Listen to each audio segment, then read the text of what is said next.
Hello guys, কেমন আছো তোমরা সকলে? আশা করছি সকলে খুব ভালো আছো। আমিও খুবই ভালো আছি।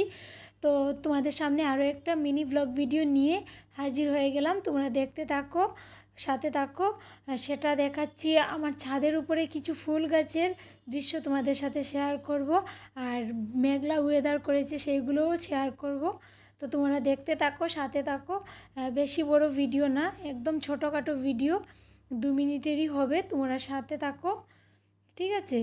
তো দেখো, প্রথমেই দেখো মেঘলা ওয়েদার করেছে, খুব বেশি মেঘলা ওয়েদার। চারিদিকের দৃশ্য দেখো, এতটাই মেঘলা ওয়েদার কি বলবো আর কি। আর প্রচুর ঠান্ডা, মানে বৃষ্টিও হয়েছিল আর প্রচণ্ড ঠান্ডা পড়েছে। তো দেখো পুরো আকাশটাই মেঘলা হয়ে আছে, কিছুই দেখা যাচ্ছে না। আর আমি ভাবলাম ছাদের উপরে উঠে অল্প ভিডিও করে নিই। তো দেখো এখানে ফুলের দেখাচ্ছি, এগুলো নতুন আনা হয়েছে।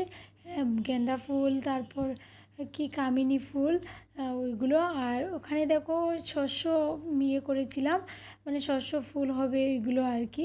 কিন্তু ইঁদুর যা করেছে দেখো, এতটা করে রেখেছে, মানে উলট পালট করে রেখেছে। ইঁদুরের যন্ত্রণা আর ভালো লাগছে না। আর ওইদিকে হলো আমাদের ছাদের পেছনের অংশ, ওটা আমাদের সাইড না, মানে অন্য একটা সাইড।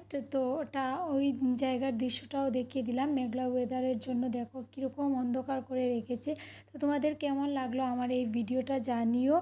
বেশি বড় করব না ভিডিওটা, আর পুরো ভিডিওটা দেখবে কিন্তু, কারণ স্কিপ করে দেখবে না। এত ছোট ভিডিও তো স্কিপ করে দেখার প্রয়োজনই নেই। তো পুরো ভিডিওটা দেখো আর এভাবে আমার পাশে থেকো সবসময়। যতটা পারি আমিও তোমাদের পাশে আছি, পাশে থাকবো সবসময়। আর একে অপরের হাত ধরে এগিয়ে যাব। আজকের মতো এখানেই টাটা, দেখা হবে নেক্সট কোনো ব্লগ ভিডিওতে, ঠিক আছে?